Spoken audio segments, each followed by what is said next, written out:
उत्तराखंड देख रहे हैं आप सभी। मैं हूं आपके साथ जीनत सिद्दीकी। शुरुआत करेंगे खबरों की और सबसे पहले बात करेंगे हरीश रावत के एक और आए बड़े बयान की। पूर्व सीएम हरीश रावत ने बागियों की वापसी को लेकर बड़ा बयान दिया। कहा 2016 में सरकार गिराने वाले महापापी पहले अपना पाप स्वीकार करें, सार्वजनिक माफी मांगे, तभी बागियों की वापसी होगी। कहा बहुत से लोग वापस आना चाहते हैं जिसमें बीजेपी के कोर विधायक भी शामिल हैं। हरीश रावत ने कहा कि बीजेपी के नाम पर अब विधायक खड़े भी नहीं हो पाएंगे, लेकिन वो दल बदल को ठीक नहीं मानते हैं। को गिराया है सदन के पटल पर। उत्तराखंड के लिए एक कलंकपूर्ण घटना है। वो उत्तराखंड ने दंड दिया नहीं दिया, ये एक सेकेंडरी इशू है।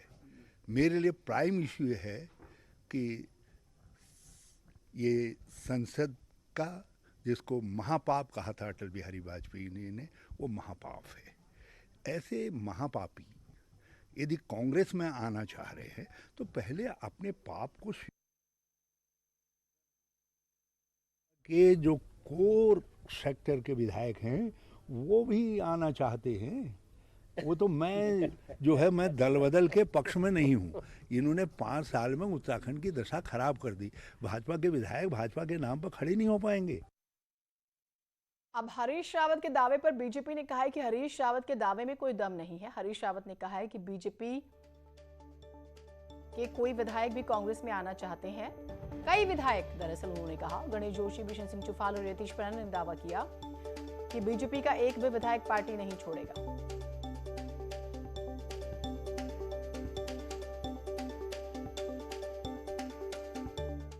और भारतीय जनता पार्टी के राष्ट्रीय प्रवक्ता संबित पात्रा को आइए एक बार फिर से सुनते हैं। वो इन विषयों पे चुप है। मैं इतना ही कहूंगा। अब मैं निवेदन करूंगा कि आदरणीय दुष्यंत गौतम जी इस विषय को आगे बढ़ाएं। आदरणीय दुष्यंत गौतम जी हमारे महामंत्री हैं और इन सब विषयों से उन्होंने अच्छी तरह से इन सब विषयों की जानकारी ली है। एक वीडियो भी है महामंत्री जी के बोलने के पश्चात। ये वीडियो सार्वजनिक रूप से हम आपको दिखाएंगे। आदरणीय पत्रकार बंधुओं, हमारे मध्य में उपस्थित हमारे वरिष्ठ नेता आदरणीय संबित पात्रा जी, गुरु प्रकाश जी, संजय मयूख जी, अभी जिस प्रकार से संबित पात्रा जी ने दलितों पे बढ़ते हुए अत्याचार पर आपको सब बताया गया है, ये हमारे लिए बहुत दुखदायी है। दलितों पे अत्याचार या समाज के किसी भी अंग पर अत्याचार एक सामाजिक बुराई हो सकती है, लेकिन राजनीतिक दलों का इस प्रकार से रोटी सेकना, राजनीति करना, मुझे लगता है कि समाज के साथ सबसे बड़ा अन्याय होता है। अभी जिस प्रकार से राजस्थान में बताया, मुझे करीब करीब हाथरस की घटना याद आती है। सभी राजनीतिक दल वहाँ पर एक टूरिज्म सा करके गए थे। वो घटना भी गलत थी, नहीं होनी चाहिए थी, लेकिन घटना हुई, उसका न्याय होना चाहिए था। ऐसा संघर्ष सबको करना चाहिए था, लेकिन वहाँ पर गए, लेकिन राजस्थान में कोई भी नहीं गया। जिस प्रकार से राजस्थान ही नहीं, झारखंड है, नागौर के अंदर राजस्थान में नागौर भी है, अनेकों इन घटनाएं घटी हैं। लेकिन जिस प्रकार से ये लोग राजनीतिकरण कर रहे हैं, क्या मरने वाले की जाति देखकर, मारने वाले का धर्म देखकर, राज्य में किसकी सरकार है, शासन कौन कर रहा है, क्या इस पर राजनीति की जाएगी? क्या इस पर आपको संक्षिप्त परिवार से मिला जाएगा? क्या राजस्थान में मरने वाले, पीड़ित होने वालों की माँ, बहन, बेटी नहीं है? क्या उनकी पत्नी नहीं है? आप लखीमपुर तो जाते हैं, विधवा के साथ जो मरता है उसकी पत्नी के साथ गले लगते हैं, लेकिन वहाँ पर परिवार के साथ किसी के साथ नहीं जाते। 84 के दंगों की विधवाएं भी ढूंढ रही हैं, कब ये गांधी परिवार हमको गले लगकर हमें सांत्वना देगा। वो लगातार ढूंढ रहे हैं किस प्रकार से कश्मीर के अंदर चॉइस करके टीचरों को मारा गया, वो भी लोग ढूंढ रहे हैं। ये लोग कब लोग राजनीतिक दल के लोग हमारे घर आएंगे? वो लोग उनको भी ढूंढ रहे हैं जो आकर यहाँ पे किसानों के रूप में एक धर्म का प्रतिनिधित्व कर रहे हैं। आज 5 सैनिक वहाँ पर मारे गए हैं कश्मीर के अंदर, लेकिन उस पर कोई आंसू बहाने वाला नहीं हमें मिल रहा है। जिस प्रकार से पंजाब में कांग्रेस ने, अनेकों राजनीतिक दलों ने एक राजनीति के अंदर शुरू का अनुसूचित जाति वर्ग को एक मोहरा सा बनाकर, बेवकूफ समझकर कि 70 वर्ष तक वे इसी प्रकार से बेवकूफ़ है जिस प्रकार से 70 वर्ष पहले डॉक्टर अंबेडकर संघर्ष करते रहे, लेकिन उनको पतन उनका किया गया, उनके विचारों को नहीं मान्यता दी गई। आज भी ऐसा ही बेवकूफ़ बनाने का काम कर रहे हैं। अभी एक घटना आपके सामने पंजाब में घटी है, मुख्यमंत्री बनाया गया और उसको बड़ा गुणगान किया है, दलित को मुख्यमंत्री बनाया, दलित को मुख्यमंत्री। हमें कोई परहेज नहीं है, आगे बढ़ाना भी चाहिए, लेकिन 3 महीने के लिए दलित मुख्यमंत्री बनाना और बाद जबरदस्त राजनीति हो रही है दलित के नाम पर। दोनों ही पॉलिटिकल पार्टी की बात करें, आगे बढ़ते हैं। यशपाल आर्य की कांग्रेस में घर वापसी पर पूर्व सीएम त्रिवेंद्र सिंह रावत ने कहा कि लंबे समय से उनके कांग्रेस में जाने की सुगबुगाहट तो थी, उन्हें मनाने की मुख्यमंत्री धामी ने कोशिश भी की, उनके घर गए। त्रिवेंद्र रावत ने कहा कि यशपाल आर्य के बीजेपी से जाने से पार्टी को कोई नुकसान नहीं होगा।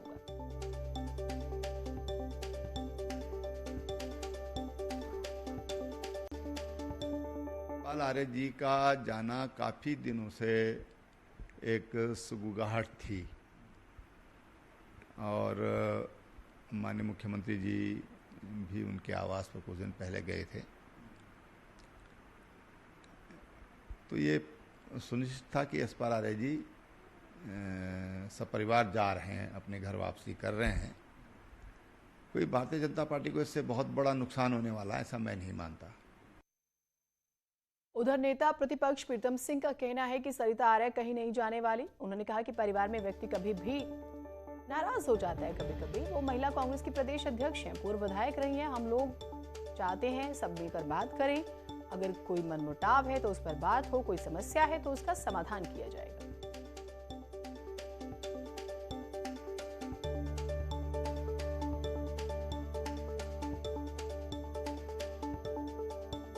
नहीं, सरिता आर्य जी महिला कांग्रेस की प्रदेश अध्यक्ष हैं, पूर्व विधायक हैं। सब लोग उनसे मिलकर के बात करेंगे और बात के बाद करने के बाद समस्या का निदान होगा। तो कुल मिलाकर यशपाल आर्य की कल घर वापसी क्या हुई उत्तराखंड में आप देख रहे हैं। बीजेपी एक तरफ से कहती है कि उन्हें कोई नुकसान नहीं होगा, आज पूर्व सीएम कहते हैं। फिर सवाल होता है कि मौजूदा मुख्यमंत्री मनाने क्यों गए। माफ कीजिए, दीपांकर हमारे साथ हमारे सहयोगी जुड़े हुए हैं। दीपांकर, हम जैसे सुबह भी बात कर रहे थे, कल से चर्चा हो रही है, अगर नुकसान नहीं होगा तो मनाने क्यों गए, ये भी सबको पता है। कांग्रेस में घर वापसी हो भी गई है तो अंदर खाने नाराजगी हो रही है। दरअसल कोई विचारधारा रह नहीं गई है, ऐसा लग रहा है।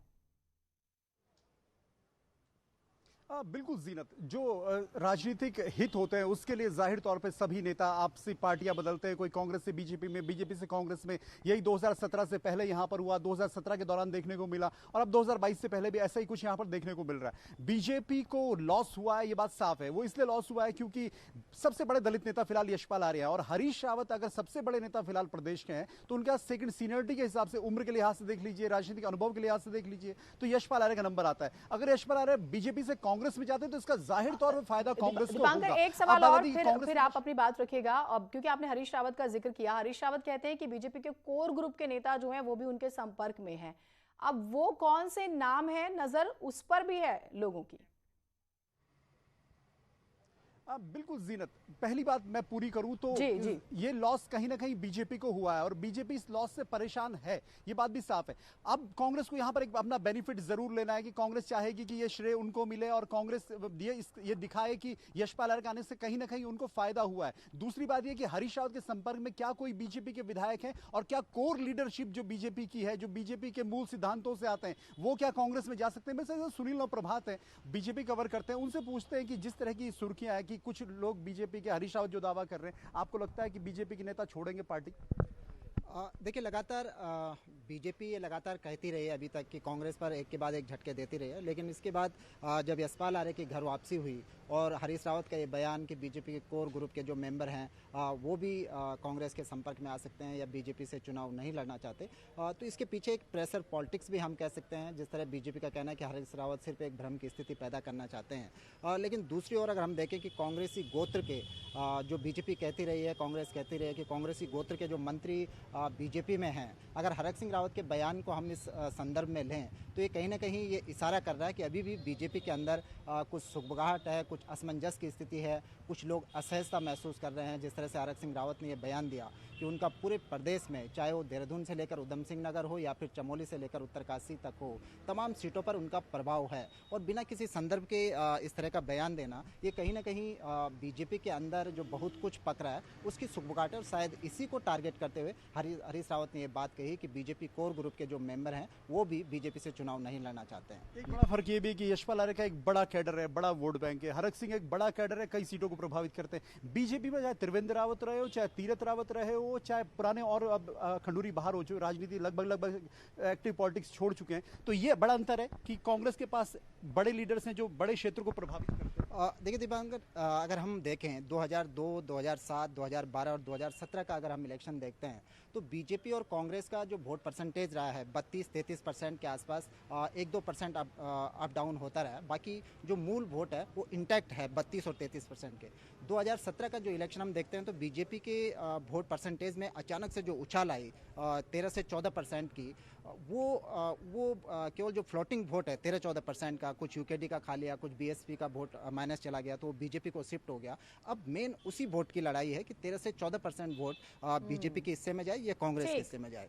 यशपाल आर्य की जहाँ तक हम बात करते हैं, पूरे प्रदेश में बीजेपी और कांग्रेस में दलित नेता के तौर पर सबसे बड़ा चेहरा है और प्रदेश में 18% दलित वोट है। तो अगर यशपाल आर्य कुल मिला के अगर बात करें जीनत, तो जो बीजेपी की सरकार उत्तराखंड में है, जो एग्जिस्ट कर रही है अभी, इसमें 2016 में जो बागी हुए कांग्रेसी है उनका एक मजबूत जनाधार है। और सवाल अब सबसे बड़ा यही है कि क्या बीजेपी की पूरी पॉलिटिक्स कांग्रेस बेस के नेताओं पर टिकी हुई है, और अगर कांग्रेस बेस के नेता वापस जाते हैं तो क्या बीजेपी अपनी जमीन बचा कर रख पाएगी? ये सबसे बड़ा क्वेश्चन 2022 में रहेगा। और कांग्रेस बेस के नेता अनकंफर्टेबल भी बहुत रहे हैं, हमने पूरे इस पीरियड में देखा भी है। और बहुत शुक्रिया आप दोनों का, काफी डिटेल में आप डालते हैं एक नजर आज की फटाफट खबरों की तरफ, यानी कि यूपी उत्तर प्रदेश एक्सप्रेस की तरफ।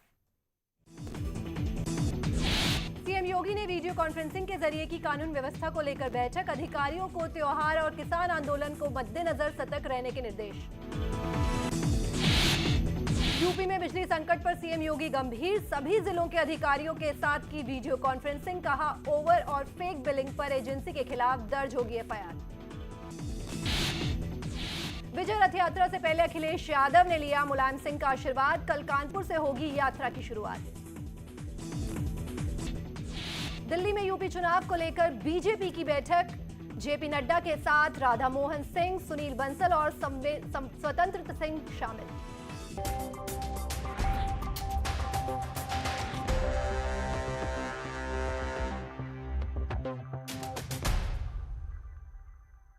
सियाचिन में शहीद हुए पौड़ी के सैनिक विपिन सिंह गुसाई का पार्थिव शरीर आज उनके गांव धारकोट पहुंचा। मुख्यमंत्री पुष्कर सिंह धामी, कैबिनेट मंत्री धन सिंह रावत और गणेश जोशी ने शहीद के घर पहुंचकर शहीद सैनिक को श्रद्धांजलि दी। इसके बाद सैन्य सम्मान के साथ उनका अंतिम संस्कार किया गया। इस दौरान मुख्यमंत्री ने इंटर कॉलेज चंपेश्वर और धारकोट रोड का नाम शहीद विपिन सिंह के नाम पर रखने की घोषणा की। बता दें कि सेना के 57 बंगाल इंजीनियरिंग कोर में तैनात विपिन सिंह गुसाई सियाचिन में ड्यूटी के दौरान शहीद हो गए थे।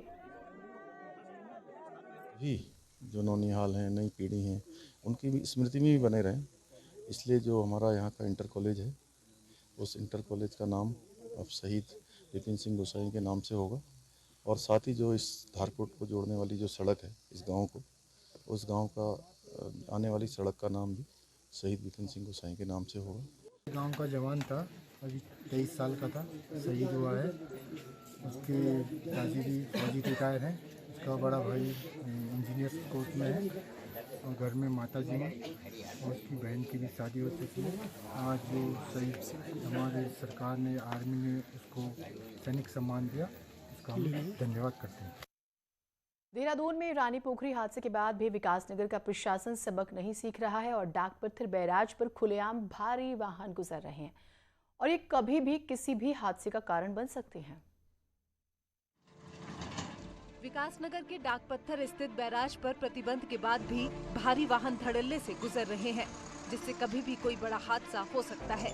इस बैराज से ढालीपुर, ठकरानी और कुल्हार जल विद्युत परियोजनाओं को पानी की सप्लाई की जाती है। किसी हादसे की स्थिति में यहाँ पर विद्युत उत्पादन भी ठप हो सकता है। कई सर्वे रिपोर्ट में चेतावनी के बाद उत्तराखंड जल विद्युत निगम ने पुल पर भारी वाहनों के गुजरने पर रोक लगाई, लेकिन इसके बाद भी इस पर से भारी वाहन गुजर रहे हैं। इन अवैध खनन के चलते जो हमारा डाकपत्थर बैराज है, जिसपे 50-50, 60-60, 40-40 टन ये खनिज लेकर के लगातार रात दिन ट्रक दौड़ते हैं, मैं समझता हूँ वो कभी भी धराशायी हो सकता है। और इसमें विभाग भी कह रहा है यूजेबीएनएल कि पुल कभी भी टूट सकता है, क्षतिग्रस्त हो सकता है। इस मामले पर अधिकारियों का कहना है कि पुल पर भारी वाहनों को रोकने के लिए रणनीति बनाई जा रही है। नहीं, अभी ये जो बैराज का मामला है और अन्य जो मामले हैं, इसी को लेके अभी एक मीटिंग हुई थी जिसमें सीओ साहब भी थे और कोतवाल साहब भी, तो इनके साथ एक रणनीति बनाई गई है और आगे उसके अकॉर्डिंग कार्रवाई। जब पुल पर खतरा मंडरा रहा है तब अधिकारी सिर्फ रणनीति बनाने में व्यस्त हैं।